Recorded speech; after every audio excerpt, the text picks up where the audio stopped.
Selamat pagi anak-anak Miss yang luar biasa dan hebat-hebat. Hari ini jumpa lagi dengan Miss Herma Sitanggang dengan pembelajaran tematik yaitu tema 1 dan subtema 2 dan 3. Nah, judul kita hari ini adalah keberagaman Indonesia. Nah, apa yang akan kita pelajari dalam keberagaman Indonesia ini? Nanti akan kita lihat. Nah, sebelum masuk ke materi berikutnya, keberagaman Indonesia, kita sudah bahas di pertemuan-pertemuan sebelumnya. Apa itu keberagaman Indonesia? Ya, seperti yang sudah kalian pikirkan. Nah, pertama yang akan kita bahas tentang keberagaman Indonesia ini adalah ya, yang pertama adalah tentang keberagaman agama di Indonesia. Nah, seperti yang sudah terlihat di depan slide ini, di Indonesia ada 6 agama yang diakui oleh negara Republik Indonesia. Apa saja itu, Miss? Nah, perhatikan. Yang pertama ada agama Islam.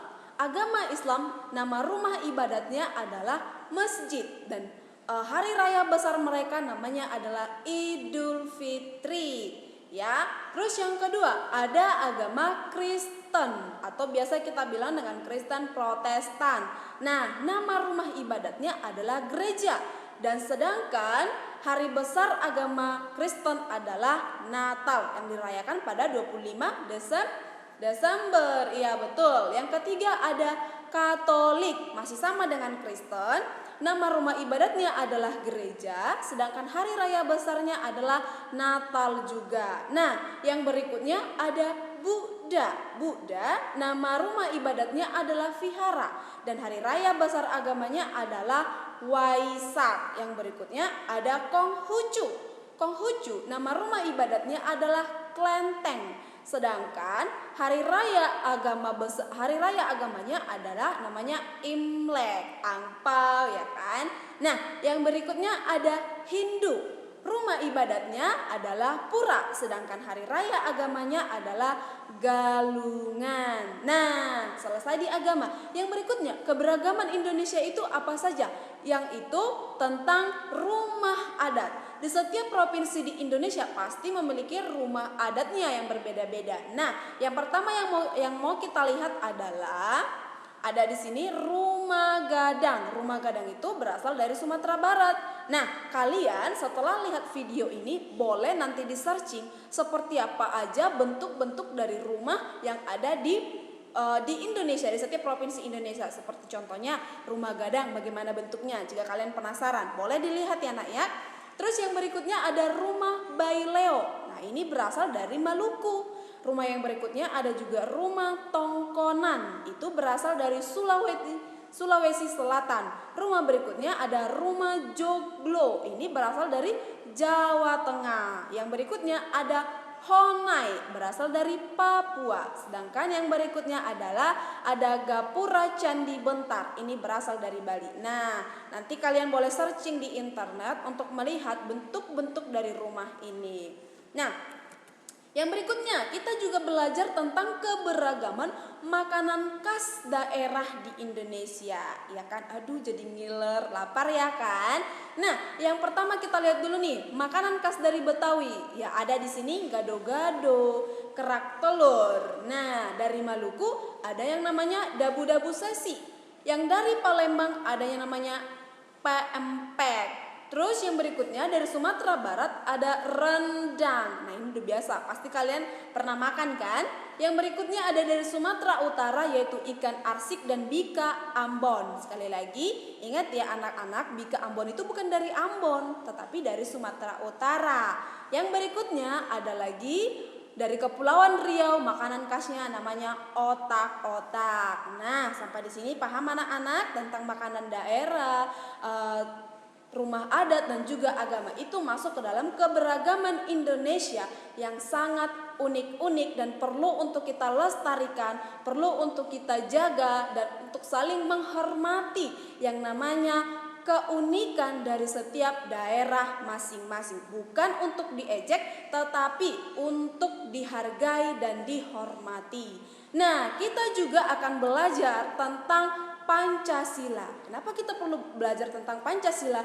Dari keberagaman Indonesia yang tadi yang sudah kita pelajari di awal, kita juga disatukan dengan namanya Pancasila. Jadi Pancasila tidak ada berdasarkan dari daerah-daerah ya, tapi Pancasila itu milik bersama oleh Indonesia. Nah, apa saja isi dari Pancasila? Coba sebutkan sebelum lihat dari slide ini. Ya, ada 5 ya kan? Ya, betul. Nah, yang pertama adalah ketuhanan yang Maha Esa. Seperti yang sudah kita bahas di atas, ada berbagai agama di Indonesia yang pastinya itu semua tentang ketuhanan yang Maha Esa. Meskipun kita berbeda-beda agama, tapi kita tidak boleh mengejek, tapi harus saling menghargai ya.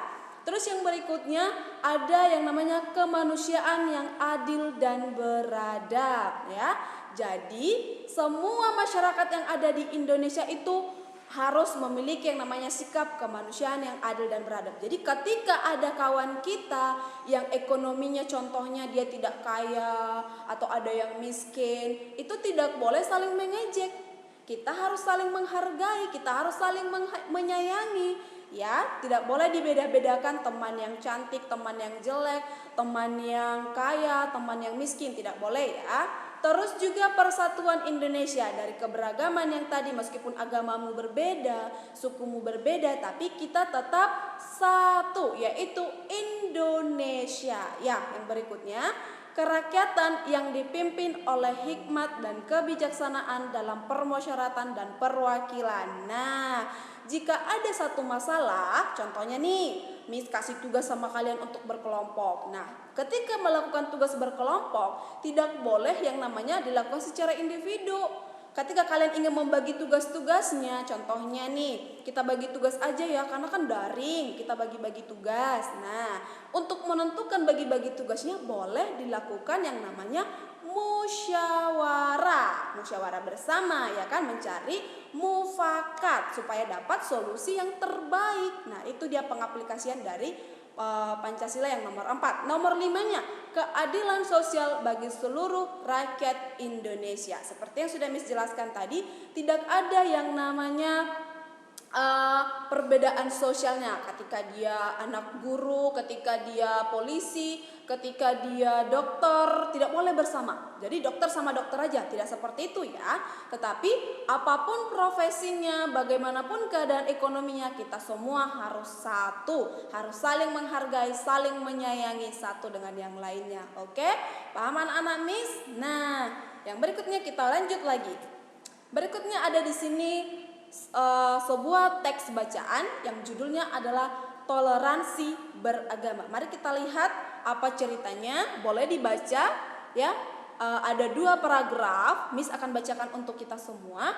Dodi, Reja, Luna, dan Mia selain teman sekelas, mereka juga teman bermain di rumah. Meski agama mereka berbeda, mereka saling menghormati satu sama lain. Seperti saat Dodi dan Reza meminta izin beribadah sebelum melakukan tugas kelompok, Luna dan Mia mengizinkan mereka untuk melakukan kewajiban dalam beribadah. Paragraf kedua.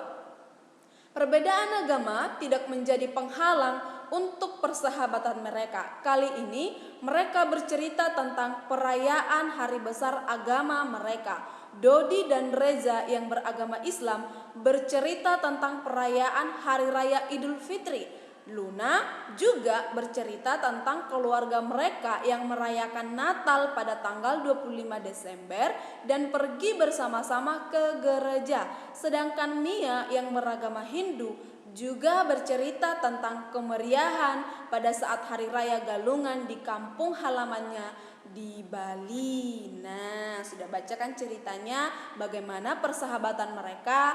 Tidak ada yang namanya kesenjangan, tidak ada yang namanya perpecahan, tetapi mereka bersatu, mereka saling menghargai dan bisa berteman dengan baik. Nah, ketika ada suatu teks bacaan, apa yang akan kita lakukan? Yang akan kita lakukan di sini adalah kita akan mencari atau membuat ringkasan dari cerita yang ada di atas. Apa itu ringkasan? Ringkasan ataupun rangkuman ataupun biasa disebut dengan iktisar, yaitu inti dari sebuah bacaan. Nah, inti apa yang dibicarakan dalam bacaan tersebut. Nah, bagaimana cara meringkas? Nah, kita lihat nih, ada 3 step, ada 3 langkah yang akan kita lakukan untuk membuat ringkasan. Yang pertama adalah membaca paragraf berulang kali dan menemukan inti tulisan ataupun bacaan. Jadi untuk menemukan inti dari setiap paragraf, kita harus baca dulu berulang-ulang. Jadi kita bisa paham, oh inti dari bacaan ini adalah ini gitu. Nah, yang berikutnya, mencatat gagasan utama ataupun gagasan pokok setiap paragraf. Dan jangan lupa ketika kamu membacanya dan kamu sudah menemukan gagasan utama, gagasan pokok dalam paragrafnya, bisa kamu catat, langsung kamu catat. Gagasan pokok dari paragraf pertama adalah ini, jadi kamu catat ya. Terus yang berikutnya, menggunakan kalimat baru untuk membuat ringkasan berdasarkan gagasan pokok paragraf. Nah, ini yang membuat dia beda dengan gagasan utama yang sudah kita pelajari minggu sebelumnya. Jika gagasan utama ada langsung tertulis di dalam tulisan, nah ringkasan adalah kita menemukan gagasan utamanya terlebih dahulu, setelah itu kemudian kita buat lagi, kita catat kembali ringkasan dari setiap gagasan-gagasan pokok tadi, tetapi dengan menggunakan kalimat kita sendiri. Nah, seperti itu ya anak-anak Miss. Demikian penjelasan Miss untuk pagi hari ini. Terima kasih untuk waktunya. Semoga apa yang Miss sampaikan dapat diterima dan dapat dilakukan untuk kalian masa depan kalian. Terima kasih. Sampai jumpa kembali. Tuhan Yesus memberkati.